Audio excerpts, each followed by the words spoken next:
6.5 Creedmoor versus 308.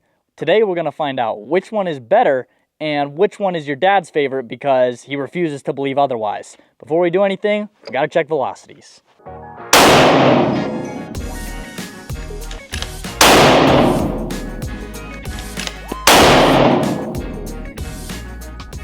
First up is the 6.5 Creedmoor. The gun I'm shooting is the Bergara Premier Divide, and it is shooting the 140 grain Hornady match bullet at 27.32 feet per second.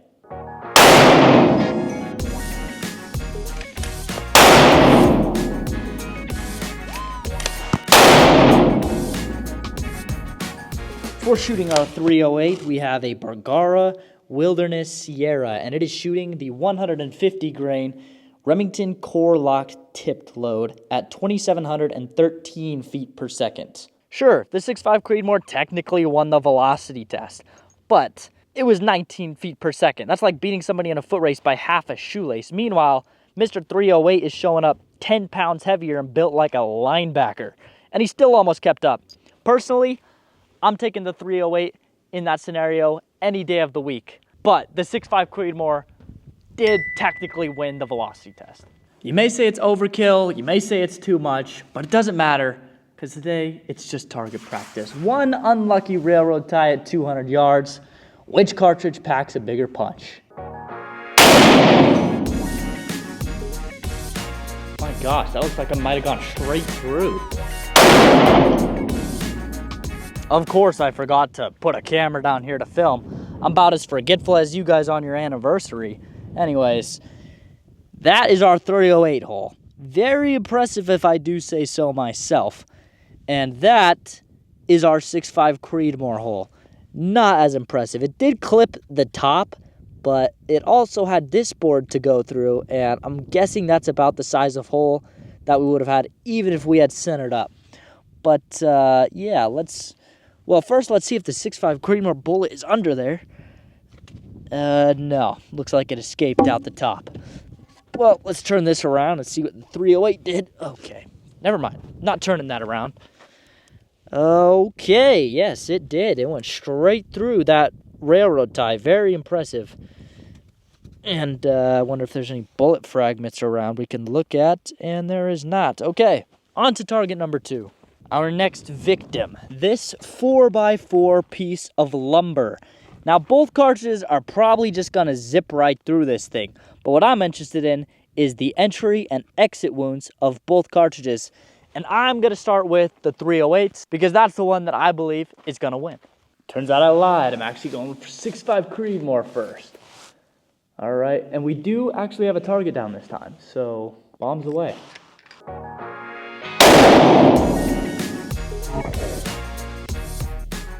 Oh my goodness, it's just like a tiny little hole. It didn't even move the wood at all, you know. That's kind of what I expected though. On to the 308.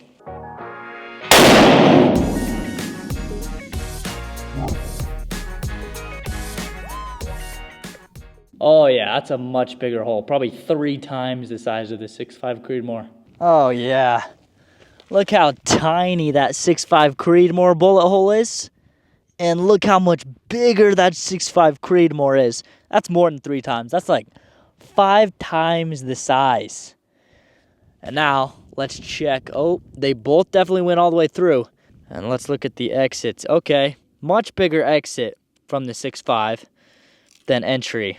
But just brute force by the 308. The final target, my only source of drinking water in this desert. 6.5 Creedmoor on the left, 308 on the right. Let's see which one makes a bigger explosion.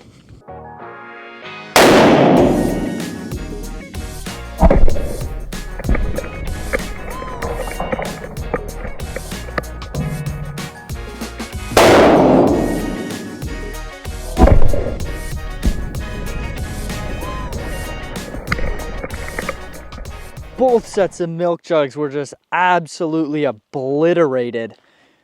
This was the 6.5 Creedmoor. This was the first one. It went in through there, out through that crack right there, then into the second jug, and out through that crack there. Then we look at the 308. it just absolutely destroyed these milk jugs. I mean, they're hanging on by almost nothing.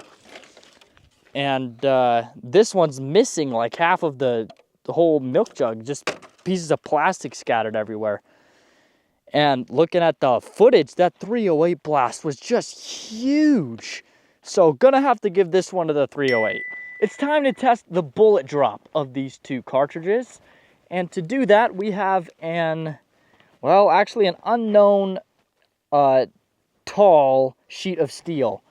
I totally spaced on how big that thing is, but it's definitely bigger than how much these bullets should be dropping at this distance, which is 400 yards. You may recognize this antelope from a couple of backfire videos. This is our 400-yard staple here. So what I'm going to do is I'm going to aim at the top of this antelope. There's probably an extra like 8 to 10 inches right here would be my guess. So we got plenty of space to test this. We're going to aim right at the tippy top of this antelope's back and shoot a 3-shot group with both of these to see where on average they are hitting without having to dial for any kind of vertical adjustment.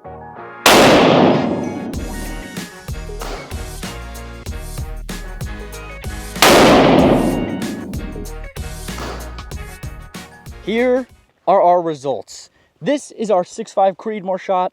This is our 308 shot. Now, I was going to shoot 3-shot groups, but this dirt hill got in the way for some of the shots, and so my hold spot had to change from the top of the pronghorn to a rock on the hill, and so it was a little dicey. So I just decided to shoot 1 shot, and it worked out perfectly. This is about a 6 to 8 inch difference in bullet drop between these two cartridges. And while the 308 impact is definitely much bigger, this is about max range for that cartridge. While the 6.5 Creedmoor is going to be able to reach out almost to 600 yards, depending on the load. So that concludes our testing. For me, the testing was just too close to call it which one is better. So I'm going to leave this one up to you guys.